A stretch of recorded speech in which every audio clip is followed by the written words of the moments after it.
कैसे हैं सभी छात्र और छात्राएं। चलिए मैं आपका अपना टीचर कुशल गौड़ आज मैं आप लोगों के लिए सामान्य हिंदी का टेस्ट नंबर 10 लेकर आया हूँ। इससे पहले आपके 9 टेस्ट हो चुके हैं, वो प्ले लिस्ट में पड़े हुए हैं, आप वहां से जाके कंप्लीट तैयारी करें। और हिंदी की जो क्लासें हैं वो भी प्ले लिस्ट में पड़ी है, लगभग 21 क्लास हिंदी की हो चुकी है। तो आप बहुत अच्छी तरीके से अपनी हिंदी को तैयार कर सकते हैं, वो चाहे आपका सीटेट एग्जाम हो, टेट हो, ग्रुप सी हो, पुलिस हो, एसआई हो, लेखपाल हो, पटवारी, जिसमें कहने की बात है हिंदी आती है, ऑल एग्जाम जिसमें हिंदी आती है उनके लिए most very very important class. चलिए हमारा जो टॉपिक है आज टेस्ट का वो है सामान्य हिंदी और टेस्ट नंबर 10। ठीक है, पहला क्वेश्चन है शुद्ध वाक्य छाटिए। शुद्ध वाक्य छाटिए मतलब कौन से स्पेलिंग शुद्ध है। मैंने कपड़े पहनने हैं, मैंने कपड़े पहनने हैं। बी मुझे कपड़े पहनने हैं। सी मेरे को कपड़े पहनने हैं। डी कोई नहीं, नन ऑफ दिस। तो इसमें हमारा जो आंसर है जो शुद्ध है, मैंने कपड़े पहनने हैं गलत हो जाएगा, मुझे कपड़े पहनने हैं। तो शुद्ध वाक्य है इसमें बी, मुझे कपड़े पहनने हैं। क्वेश्चन नंबर 2, वह जमीन जिसमें कुछ भी पैदा ना हो के लिए एक शब्द क्या है। अनेक वाक्यों का एक वाक्य या अनेक शब्दों का एक शब्द है। उपजाऊ, उसर, उपयोगी, उन्नत। बताइए उसे क्या कहते हैं। जिसमें कुछ भी पैदा ना हो उसे कहते हैं हम उसर भूमि। उसर मतलब बंजर भूमि। ठीक है। क्वेश्चन नंबर 3, प्रत्येक शब्द का संधि विच्छेद क्या है। ये जो प्रत्येक है ना, प्रत्येक, इसका संधि विच्छेद क्या होगा। प्रत्यय प्लस एक, प्रति प्लस एक, प्रति बड़ी की मात्रा उस पे छोटी की मात्रा प्लस एक, प्रति प्लस एक, आई पे मात्रा है। ठीक है, तो इसका संधि विच्छेद क्या होगा। प्रत्येक का जो संधि विच्छेद होता है वो होता है प्रति प्लस एक, तब छोटी की मात्रा आएगी, सिंपल एक आएगा, प्रति प्लस एक। क्लियर है। क्वेश्चन नंबर 4, सूर्योदय में संधि है। जो सूर्योदय है इसमें कौन सी संधि है। गुण संधि, दीर्घ संधि, यण संधि या फिर विसर्ग संधि। बताइए सूर्योदय में कौन सी संधि है। सूर्योदय में जो संधि है वह है गुण संधि, ये आंसर हो जाएगा। ठीक है। नेक्स्ट है क्वेश्चन नंबर 5, अग्नि शब्द का, अग्नि जो शब्द है तद्भव क्या है। अग्नि तत्सम है नाम में, तो इसका तद्भव क्या है। आग, बाड़ा वागन, दावा नल, जठराग्नि। बताइए अग्नि शब्द तत्सम है, इसका तद्भव होता है आग। ठीक है। इसके बाद क्वेश्चन नंबर नेक्स्ट है हमारा क्वेश्चन नंबर 6, मछली के समान आंखों वाली। मछली के समान आंखों वाली के लिए एक शब्द क्या है। अनेक शब्दों का एक शब्द है। मछली के समान आंखों वाली के लिए एक शब्द क्या है। मयूराक्षी, मर्गनैनी, मीनाक्षी या फिर कोई नहीं। बताइए इसका आंसर है हमारा मीनाक्षी, सी आंसर है। ठीक है। क्वेश्चन नंबर 7, अनुप्रास है। अनुप्रास क्या है। मोस्ट इंपोर्टेंट क्वेश्चन, अनुप्रास क्या है। अर्थालंकार, शब्दालंकार, उभय अलंकार या फिर कोई नहीं। बताइए अनुप्रास क्या है। यह है आपका शब्दालंकार। अनुप्रास है शब्दालंकार का भेद है। ठीक है।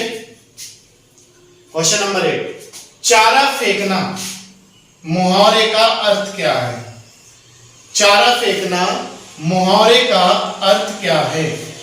बताइए चारा फेंकना जो मुहावरा है इसका अर्थ क्या है। भ्रमित करना, प्रलोभन देना, पशु को घास देना, सिर से गठरी उतारना। बताइए चारा फेंकना जो मुहावरा है इसका अर्थ है प्रलोभन देना। प्रलोभन देना, प्रलोभन मतलब लालच देना। कहते थे भाई डॉगी को टुकड़ा गिर तो चुप हो जाएगा, बिल्ली को टुकड़ा गिर तो भाग जाएगी, खा लेगी। तो वही काम है, जो व्यक्ति लालची होता है उसे कुछ ना कुछ अगर दे देंगे आप तो वो चुप हो जाता है। क्वेश्चन नंबर 9, वे सज्जन पुरुष कौन है? वाक्य में अनावश्यक शब्द क्या है, मतलब फालतू का शब्द क्या है? वे सज्जन पुरुष कौन है? वाक्य में अनावश्यक शब्द क्या है, फालतू शब्द क्या है? सज्जन पुरुष वे है, बताइए। इसमें जो फालतू शब्द है बस इतना ही हो सकता था सही। वे सज्जन कौन है, पुरुष नहीं लगता है, तो इसमें बी आंसर हो जाएगा। क्वेश्चन नंबर 10, राम की शक्ति पूजा के रचनाकार कौन है? राम की शक्ति पूजा के रचनाकार कौन है? निराला जी, महादेवी वर्मा, नागार्जुन या फिर केदारनाथ? बताइए कौन है राम की शक्ति पूजा के रचनाकार?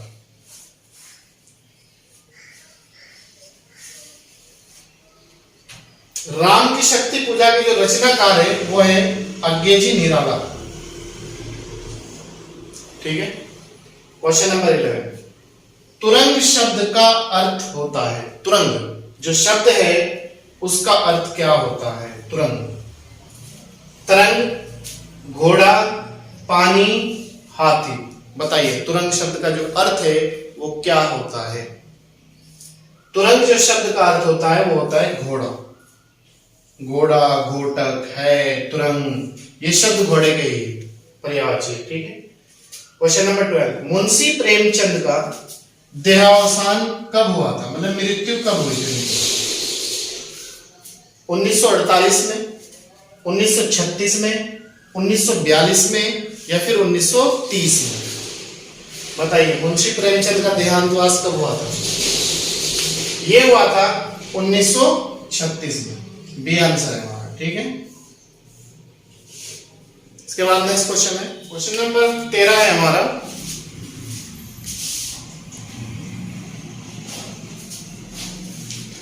आदान का विलोम शब्द क्या है? क्वेश्चन नंबर 13 में है आदान।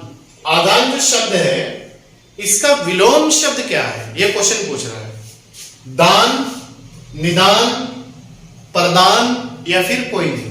बताइए आदान का विलोम शब्द क्या होगा? इसका विलोम जो शब्द है वो है सी, प्रदान, या प्रदान का उल्टा आदान। ठीक है।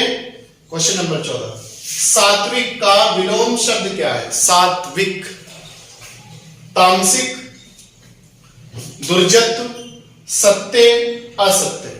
बताइए सात्विक जो शब्द है इसका विलोम शब्द क्या होगा? इसका जो विलोम शब्द है वो है तामसिक। ये आंसर हो जाएगा। ठीक है। क्वेश्चन नंबर 15, पृथ्वी का पर्यायवाची है, जो पृथ्वी शब्द है इसका पर्यायवाची क्या है? ए वसुमती, वसुंधरा, उर्वी या फिर सभी? बताइए पृथ्वी के पर्यायवाची है। वसुमती भी पृथ्वी का पर्यायवाची होता है, वसुंधरा भी होता है, उर्वी भी होता है, तो हमारा आंसर हो जाएगा डी, सभी।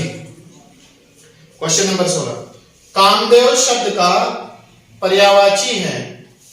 जो कामदेव शब्द है इसका पर्यायवाची क्या है? पुष्पगंधा, त्रिलोकनाथ, पुरंदर, विधु। बताइए कामदेव शब्द का पर्यायवाची क्या है? इसका जो पर्यायवाची है कामदेव का वो होता है पुष्पगंधा या पुष्पगधा या पुष्प सुगंधा। सब एक ही आंसर रहता है एग्जाम में। ठीक है, पुष्पगंधा।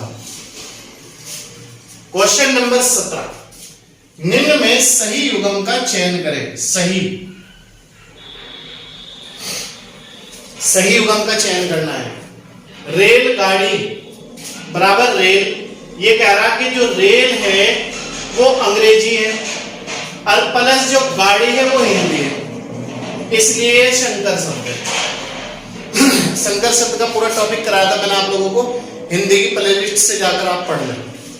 पानदान बराबर पान, ये कह रहा पान जो है वो हिंदी शब्द है, पान हिंदी शब्द है, जैसे रेल को अंग्रेजी बताया था इसने।